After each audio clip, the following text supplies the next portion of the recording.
एक दिन गौतम बुद्ध अपने शिष्यों को उपदेश दे रहे थे कि तभी एक शिष्य उठकर बोला, है बुद्ध, क्या हर दुख का निवारण किया जा सकता है?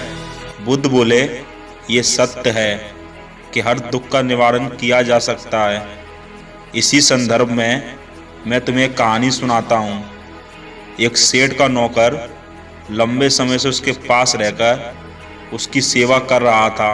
वह बड़ा ईमानदार था, साफ सफाई का बड़ा ध्यान रखता था, इसलिए सेठ जी उससे बहुत प्रसन्न थे। एक दिन शाम को जब सेठ जी घर आए तो देखा कि उनकी पुरानी दीवार घड़ी टूटी पड़ी है। उन्होंने नौकर को बुलाकर पूछा, ये घड़ी कैसे टूट गई? नौकर ने कहा, मालिक, मैं सफाई कर रहा था कि घड़ी हाथ से छूट गई और टूट गई। गलती मेरी है, आप मुझे क्षमा करें। सेठ तेज आवाज में बोले, क्षमा मांगने से क्या होता है?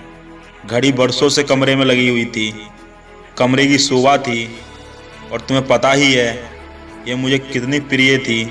डांटने के अलावा सेठ जी और कर भी क्या सकते थे? बहुत भरोसे का नौकर जो था। उस रात सेठ जी को बिल्कुल भी नींद नहीं आई। वे बार बार बस करवटें बदलते रहे। घड़ी टूटने की बात बार बार मन में आ रही थी। जब उन्हें नींद नहीं आई तो वे बिस्तर से उठकर घर में इधर उधर घूमने लगे। तभी अचानक उनकी नज़र उनके नौकर पर पड़ी।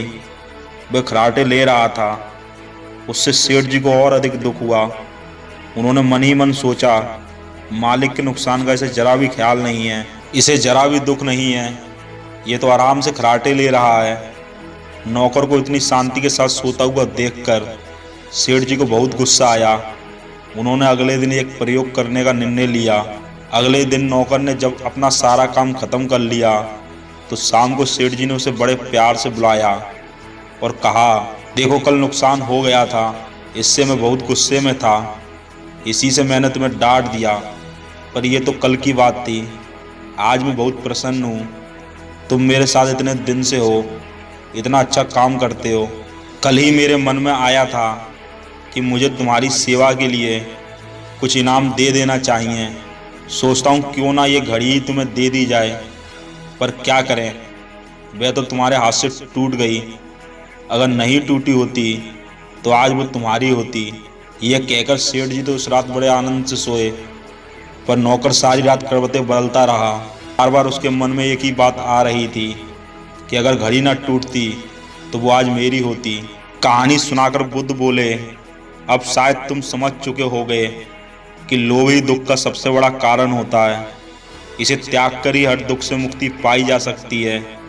जब उस घड़ी का संबंध उस सेठ के साथ जुड़ा हुआ था तब उसके टूटने का दुख उस सेठ को ही हुआ, क्योंकि सेठ के मन में उस घड़ी को लेकर लालच, लोभ था।